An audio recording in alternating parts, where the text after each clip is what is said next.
All right, welcome everyone. This is Burak Yolga from Forceget. I'm with my good friend Isaac, the sourcing guy. How you doing, Isaac? Doing great. How are you? Good, good. All right, so guys, we are in Canton Fair, Phase 3, Guangzhou, and we'll be talking about what is changing in China, how AI is impacting the sourcing part, and a little bit about the market updates. You know, I'm specialized in e-commerce. Isaac is specialized in apparel, but also many other products. So let's get started. All right, so Isaac, what do you feel? How was the event for you? Any difference compared to previous years? Yeah, I mean, so the fair as a whole, I feel like I saw a little less Western buyers.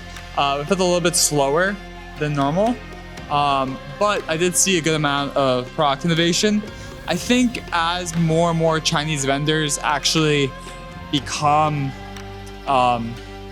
brands, right? So you're seeing factories start their own brands. You're seeing a lot more innovation because there's a lot more upside for them to actually innovate because they're going to be able to enter the market themselves and make way higher margin. Yeah. So for example, there's that one section, the Canton Fair, and if you saw it, it was like a health technology, and they had like these like new age MRI machines and brain scanning technology, all these Chinese companies doing really, really like advanced technology within healthcare. And they're doing it as a fraction of the cost of the American companies. And I think that, you know, ultimately Chinese factories setting up their own brands, competing against American vendors or American brands is only going to get bigger and bigger. Yeah, I agree. I mean, I moved to China in 2012, and back then B2B business was the real deal. A lot of factories would sell to Chinese trade companies, then they would go to overseas B2B agents, and then they will go to retail or the e-commerce. So now a lot of brands, they sell on Amazon directly, especially in North America. Actually, it's a very interesting fact. 50% of e-commerce brands are out of China. So Chinese brands dominate the international e-commerce. So that's a fact. But something very interesting, I feel China first 10 decades understand how to manufacture products. Then another 10 years, they understand how to export. Now we are in the year where they understand how to do branding. When you go to any shopping mall, the displays are crazy. You know, competition. All these Chinese car makers, like all electric cars. I was in a taxi the other day. It looks like a, spaceship. So it's very interesting to see that. So now it's getting actually more dangerous for Western brands to compete with Chinese companies. But the cost is going up. What do you think about that? Like, I see that RMB is getting stronger against US dollar. Start the year $1 7 RMB. Now it's $1 is $6.8. What do you feel about the cost? The factory cost is going up. Oil prices are going up due to the war. How do you see yourself? How the Western company is gonna compete with Chinese manufacturers? I mean, China lost a lot of manufacturing to the labor costs already, right? But labor costs eventually are going to be, irrelevant once we have humanoid robots. I think that's going to be the real shift and change of the manufacturing, and it's going to allow us to really bring manufacturing back to America. And once we're able to go and train the humanoid robots, especially potentially on Chinese manufacturing data, and there's going to be such high tariffs on manufacturing outside of America, we have no choice but to manufacture in the U.S. But we're never going to be able to compete on utilizing actual U.S. labor. So yes, temporarily, maybe we're taking a hit, but in the long run, I'm very bullish on American manufacturing. Yeah, I mean, it's hard. Plus, most of the raw materials will be still exporting from China. All the manufacturing, the machinery is very big in China. Yeah. Last year when the tariff thing came out, a lot of Chinese manufacturers started establishing in Vietnam, Cambodia, Thailand, even Bangladesh, India. But then since the tariffs are coming down, now it's like 10% from China, manufacturing is back to China. How do you feel? Like, I didn't really see that many AI wording from the factories. It still looks like there are a lot of high-tech companies, but they're also still like old-fashioned, traditional manufacturing. Do you feel how the AI is going to impact the manufacturing? Like, is it only certain products, or do you think eventually it's going to impact also the manufacturing in China? I think the efficiencies that AI is going to bring to manufacturing, eventually if you're not utilizing the newest technology, it can be very hard to compete, right? Because China right now is very automation focused because their labor cost is so high. So as labor cost continues to increase, and as the AI and robotics becomes more and more advanced, if you don't adapt in that capacity, you're going to get left behind because your cost base is going to be too high. Yeah, I agree. What do you feel the rest of the Southeast Asia? I know that you travel different part of the world.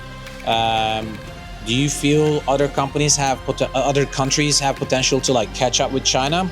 And if you think yes, which country would that be? Well, it depends. I mean, a lot of the best manufacturers in Southeast Asia are really just Chinese owned. Now, there's amazing manufacturers throughout South Asia and Southeast Asia that are also like European owned. But I very rarely see like incredibly advanced factories that are locally owned. Yeah. So like a Vietnamese owned factory in Vietnam. So it's still kind of like China running things. But Vietnam has probably the most advanced manufacturing out of anywhere. In India, I'm still bullish on because they have a really large labor pool. The engineering pool has been growing a lot. They've been doing a lot more export. And not only just like certain products. India doesn't have everything. Right? They have textile, maybe some home goods, but not like China that you can find everything everywhere. 100%. Yeah, I think it's about knowing where to go for what. But we do a lot in India just because our apparel director's from India, and we see a good cost advantage, especially for like basics. So one thing I feel when it comes to the e-commerce, a lot of brands, they're having issues with competing, with Chinese brands, and then we have seen that last couple of years.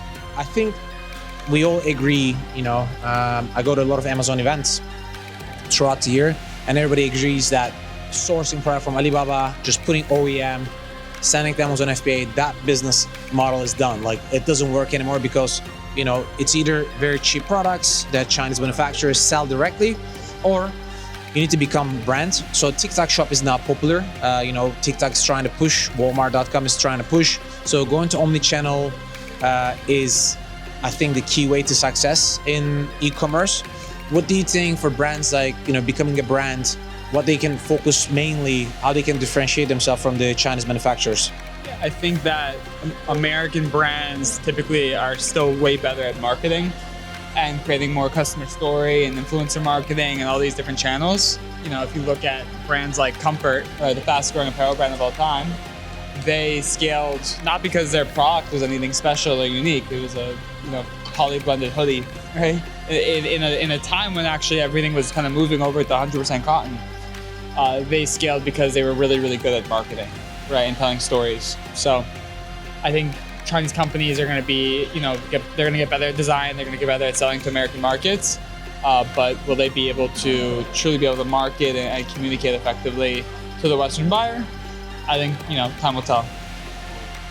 I mean, also I think consumer expectations also changing. Like, last 4 years with the COVID, a lot of American consumers, they bought a lot of products, and then I feel like now they're looking to change their also buying experience. That's why retail is kind of back. Retail is strong in the US, and there's high inflation. So I think there's a conflict between buying cheap product versus personalized item. So that's where the storytelling kind of starts playing a role. And if you don't understand how you position yourself in the e-commerce especially, that is just really hard for you to survive because, sourcing product costs, shipping, tariff, landing cost, Amazon FBA fees or like 3PL, it adds up, and then you have less and less marketing costs if you don't have the correct margins. And the only way you can build the correct margins if you're a brand. If you're selling on Amazon, you compete with like $19 product, then it's just really hard. Like, you have $1 or $2 maybe margin, and then that $1 or $2 goes to probably the returns or lost items. So how do you feel like, what do you recommend people, how they can protect their margins or how they can increase their margin becoming a brand? I think you gotta really focus on having unique product. Like, I think so many brands just aren't. Again, like we were mentioning, so many brands are just doing ODM, just private labeling, not really focusing on innovation. Brands that really have a superior product that no one else has and can compete on, like really unique technology, they can demand a really high price point, and they can control the market for a long time. Guys, Isaac, the sourcing guy. Pleasure to talk to you, Isaac. It was really good to see you after a long time. Guys, don't forget to follow Isaac, and hopefully I will see him in the next stop somewhere this year, and we'll do another interview. We see each other all over the place. I know. Thank you so much. Appreciate you, brother.